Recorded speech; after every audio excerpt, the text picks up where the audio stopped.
ETF index mutual funds నేర్చుకుని stock మార్కెట్లో రాణించాలనుకుంటున్నారా? వెంటనే ఈ నెంబర్కి కాల్ చేయండి.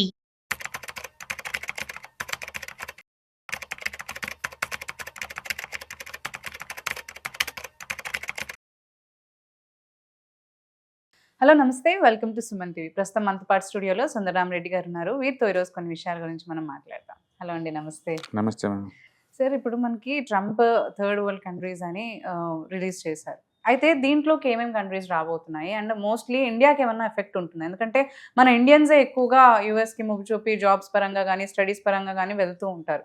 So how it is affecting India అంటారు అసలు? యాక్చువల్గా థర్డ్ వరల్డ్ కంట్రీస్ అంటే స్పెసిఫిక్ డెఫినేషన్ ఏం లేదు మేడం. బేసికల్గా ఏంటంటే ప్రపంచంలో కంట్రీస్ ఏంటంటే ఈ కోల్డ్ వార్ అప్పుడు ప్రపంచంలో ఏంటంటే first countries, second countries, third countries ఇలా మాట్లాడేవాళ్ళు. బట్ అప్పట్లో పేదరికం ధనిక దేశాల్లో ఆ పాయింట్ ఆఫ్ లో కాదు అట్లా క్లాసిఫికేషన్ చేసింది. అమెరికా అండ్ నాటో వాళ్ళ మిత్ర దేశాలు మొత్తాన్ని ఫస్ట్ కంట్రీస్ అంటారు. అండ్ రష్యా, చైనా, క్యూబా ఈ కమ్యూనిస్ట్ దేశాలు మొత్తాన్ని సెకండ్ కంట్రీస్ అంటారు. అండ్ వీటిలో ఏట్లో జాయిన్ అవ్వకుండా మధ్యస్థంగా మిగిలిపోయిన కంట్రీస్ ని అంటే ఇద్దరితో రిలేషన్స్ మెయింటైన్ చేసుకుంటూ ఎందులో జాయిన్ అవ్వకుండా ఉన్న వాటిని అలీనా విధానం అంటారు కదా. ఇండియా వాళ్ళు ఏ క్యాంప్ లో జాయిన్ అవ్వలేదు, మధ్యలో ఉండిపోయారు కదా. అలా మధ్యలో ఉన్న కంట్రీస్ ని అండ్ థర్డ్ కంట్రీస్ అంటారు. ఓకే, థర్డ్ వరల్డ్ కంట్రీస్ అంటారు. అంతే తప్ప పేద ధనిక ఆ భేదంతో డెవలప్ అయిన కాన్సెప్ట్ కాదు అది. కాదు ఇది. కాబట్టి ఇప్పుడు ట్రంప్ వాడుతున్న ఈ పదం థర్డ్ వరల్డ్ కంట్రీస్ అని దేని అంటున్నారో మనకి ఎగ్జాక్ట్ ఐడియా ఉండదు. బట్ మామూలుగా అయితే పేద దేశాలు అంటే యునైటెడ్ నేషన్స్ ఆర్గనైజేషన్ ప్రకారం అయితే ఏంటంటే లీస్ట్ డెవలప్డ్ కంట్రీస్ అంటారు, ఎల్డిసి అంటారు. దాని ప్రకారం అయితే మోర్ దెన్ 40 కంట్రీస్ ని ఆ కేటగిరీ కింద డిఫైన్ చేశారు. అందులో మెజారిటీ కంట్రీస్ అన్ని ఆఫ్రికన్ కంట్రీస్. అండ్ ఏషియాలో కూడా ఉన్నాయి. పాకిస్తాన్ ఉంది ఆ కేటగిరీలో, అండ్ బంగ్లాదేశ్ ఉంది, అండ్ కొన్ని కంట్రీస్ ఉన్నాయి. బట్ ఇండియా అయితే లేదు ఆ కంట్రీస్ లో. అండ్ అంటే ఏ బేస్ మీద ఇది లీస్ట్ డెవలప్డ్ కంట్రీస్ గా క్లాసిఫికేషన్ చేస్తారంటే, ఒకటి సోషియో ఎకనామిక్ కండిషన్ బట్టేసి, అండ్ హ్యూమన్ డెవలప్మెంట్ పరంగా కావచ్చు, లేకపోతే ఎన్విరాన్మెంటల్ కి సెన్సిటివ్ గా ఉన్న కంట్రీస్ అయి ఉండొచ్చు. అలా వాతావరణ పరిస్థితులు బాగా లేకపోయినా సడన్ గా రిసెషన్ లో పోయే కంట్రీస్, లేకపోతే జీడిపి గ్రోత్ బాగా తక్కువ ఉండి అండ్ పర్ క్యాపిటల్ ఇన్కమ్ బాగా లోయెస్ట్ ఉన్న కంట్రీస్ కింద డెఫినెట్ గా దీని కింద పెడతారనమాట. ఎక్కువ శాతం 90% ఇవన్నీ ఆఫ్రికన్ కంట్రీస్ అయి ఉంటాయి. బట్ ఇండియా అయితే ఖచ్చితంగా కాదు. రెండోది, ట్రంప్ వాడుతున్న ఈ థర్డ్ వరల్డ్ కంట్రీస్ అనేది ఒకవేళ వాళ్ళు ఇండియాని అనుకున్నా కూడా, ఇండియా అనేది వరల్డ్ లోనే 4th బిగ్గెస్ట్ ఎకానమీ అండి. అండ్ విత్ ఇన్ 3 years కల్లా 3rd బిగ్గెస్ట్ ఎకానమీగా మారబోతుంది. అండ్ అమెరికాలో మెజారిటీ ఐటీ కంపెనీస్ మొత్తం లీడ్ చేస్తున్న సిఇఓస్ అందరూ ఇండియన్స్ అండ్ బ్యాక్గ్రౌండ్ అండి. అది గూగుల్ కావచ్చు, లేకపోతే మైక్రోసాఫ్ట్ కావచ్చు, అండ్ అడోబ్ కావచ్చు, ఇలాంటి పెద్ద పెద్ద ఇంటర్నేషనల్ ఆర్గనైజేషన్ మొత్తం వీళ్ళే లీడ్ చేస్తూ ఉన్నారు. అండ్ మూడోది, ఇండియా గ్లోబల్ కెపాసిటీ సెంటర్స్ అన్ని హెడ్ క్వార్టర్ ఇండియానే. ఇప్పుడు ఆల్మోస్ట్ 10 లక్షల జాబ్స్ క్రియేట్ అయినాయి ఆ ఏరియాలో. అండ్ నువ్వు అమెరికాలో ఏ కంపెనీ పేరని చెప్పండి, వాళ్ళ కేర్ ఆఫ్ అడ్రస్ ఇండియాలో ఉంటుంది. అందుకని ఎంత ఇంటర్ కనెక్టివిటీ ఉన్న ఇండియాని వాళ్ళు దూరం చేసుకుంటారని అనుకోను. మీరు ఏ పేరు ఏ ట్యాగ్ అని తగిలించండి, అది ఎకనామీ బేస్ చేసి తీసుకున్నా గానీ ఇండియా అయితే అందులో కేటగిరీలో రాదనమాట. అది అందుకని వరల్డ్ లోనే 3rd బిగ్గెస్ట్ ఎకానమీగా విత్ ఇన్ 2 years లో కాబోతున్న ఇండియాని ఈ థర్డ్ వరల్డ్ కంట్రీస్ లో పెడతారని అనుకోవటం లేదు. వాళ్ళు ఏంటంటే మెజారిటీ ట్రంప్ మాట్లాడే అన్ని లేదు, పొలిటికల్ బేస్డ్, అవి ఎకానమీ బేస్డ్ కాదనమాట. అవి వాళ్ళ పార్టీ అక్కడ పదవిలోకి వచ్చిందే లోకలైజేషన్ థీమ్ మీద. అంటే లోకల్స్ కి ఎక్కువ ఇంపార్టెన్స్ ఇస్తామని చెప్పేసి, సాధ్యంత వరకు లోకల్స్ కి ఎక్కువ జాబ్ క్రియేట్ చేద్దాం అన్న తపనతో వాళ్ళు ఏయో పొలిటికల్ గా మోటివ్ డైలాగ్స్ కొడతా ఉంటారు. బట్ దాని ద్వారా లోకల్ గా జాబ్స్ కొత్త క్రియేట్ అవుతుంది అని చెప్పేసి అంత ప్రూవ్ చేయలేరు బేసికల్ గా.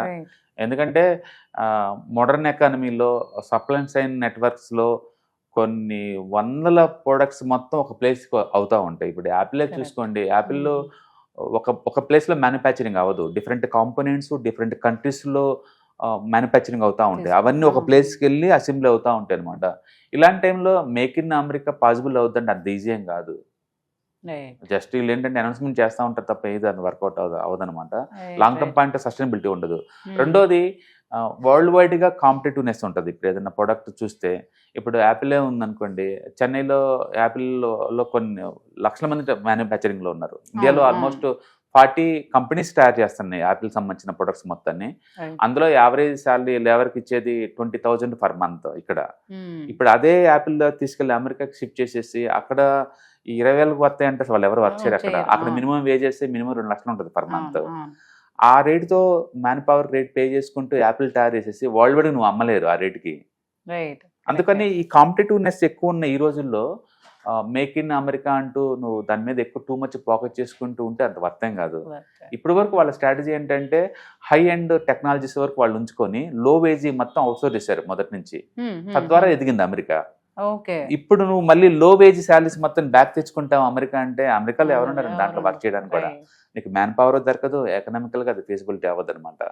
అందుకని వాళ్ళు ఏదో ఒక ఈవెంట్ బేస్ గా తీసుకొని థర్డ్ కంట్రీస్ అని పేర్లు పెట్టేసి దినదిన అడ్డుకోవడానికి ట్రై చేస్తూ ఉంటారు. ఇప్పుడు లేటెస్ట్ ఎందుకు వచ్చింది ఈ థర్డ్ వరల్డ్ కంట్రీస్ అంటే, రీసెంట్ గా వైట్ హౌస్ దగ్గరలో కాల్పులు జరిపారు. ఆ కాల్పుల్లో 2 గార్డ్స్ చనిపోయారు. ఆ చంపింది ఆఫ్ఘనిస్తాన్ వాళ్ళు అనమాట. వాళ్ళకి మళ్ళీ పిఆర్ ఉన్నోళ్లే, బయట ఏం కాదు. అందుకని థర్డ్ వరల్డ్ కంట్రీస్ నుంచి వచ్చిన వాళ్ళ వల్ల ఈ లోకల్ ఇష్యూస్ వస్తున్నాయి అని చెప్పేసి వాళ్ళు అలాంటి కంట్రీస్ ని కొన్ని లిస్ట్ తయారు చేస్తున్నారు. నాకు తెలిసి ఆ లిస్ట్ కి పునాది ఎక్కడ అంటే లీస్ట్ డెవలప్డ్ కంట్రీస్, యుఎన్ఏలో ఏదైతే లిస్ట్ అయితే ఉందో అక్కడ ఉన్న కంట్రీస్ అయి ఉండొచ్చు బేస్ వాళ్ళు. అవును, అలాంటివి అయి ఉండొచ్చు. ఆ కేటగిరీలో ఉన్న కంట్రీస్ ని వాళ్ళు డిక్లేర్ చేస్తూ ఉంటారు. ఏదైనా ఇవి పొలిటికల్ బేస్డ్ అండ్ ట్రంప్ ఉన్నంత కాలం ఉంటే, ట్రంప్ ఇంకొకళ్ళు వస్తాయి కదా, వచ్చినప్పుడు మొత్తం మారిపోతాయి మళ్ళీ డెఫినేషన్స్. అంటే ఇది కరెంట్ మార్కెట్ ని ఎలా ఎఫెక్ట్ చేస్తుంది అంటారు?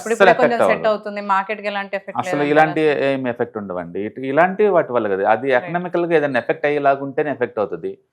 ఇప్పుడు అక్కడ ఏంటంటే పొలిటికల్ గా 2 గార్డ్స్ చనిపోయారని ఒక రీజన్ తోటి అండ్ థర్డ్ కంట్రీస్ నుంచి వచ్చిన వాళ్ళు మేము స్క్రూటినీ చేస్తాము, పిఆర్ ఉన్న సరే ఇంటికి పంపిస్తాం అంటున్నారు. కానీ ఇవన్నీ political base and market doesn't react అవుతుంది. ఇంకా చెప్పాలంటే రేపు మండే మార్కెట్ చాలా స్ట్రాంగ్ గా ఓపెన్ కాబోతుందండి. అండ్ ఆల్మోస్ట్ నేను అనుకోవటం ఏంటంటే Nifty plus 1.5% and bank Nifty +2లో ఓపెన్ అవుతుంది. ఎందుకంటే జీడిపి గ్రోత్ వచ్చింది అండ్ ఎక్స్ట్రా ఆర్డినరీ జీడిపి అనమాట. మిగతా వాళ్ళు 7% అనుకున్నారు, కాకపోతే 80%కి వెళ్ళేలాగా ఉంది.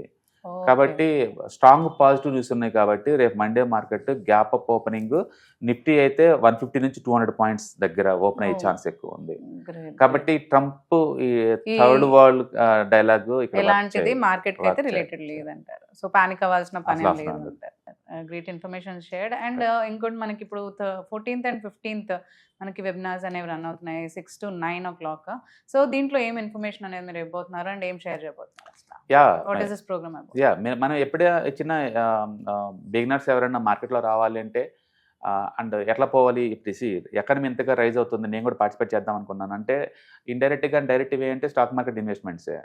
ఇవాళ రేపట్లో ప్రతి అసెట్ మీరు ఫిజికల్ వాటితో పోల్చుకుంటే డిజిటల్గా మేనేజ్ చేయడం చాలా ఈజీ. స్మార్ట్ ఫోన్ ఉంది ఈ రోజుల్లో. అంటే కిడ్స్ ఎక్కడెక్కడో సెటిల్ అవుతుంటారు అబ్రాడ్లో. అలాంటి టైంలో వాళ్ళకి అసెట్స్ ఈజీగా మేనేజబుల్గా ఉండాలి అంటే డిజిటల్ అసెట్స్ పాసిబిలిటీ ఉంటుంది అనమాట.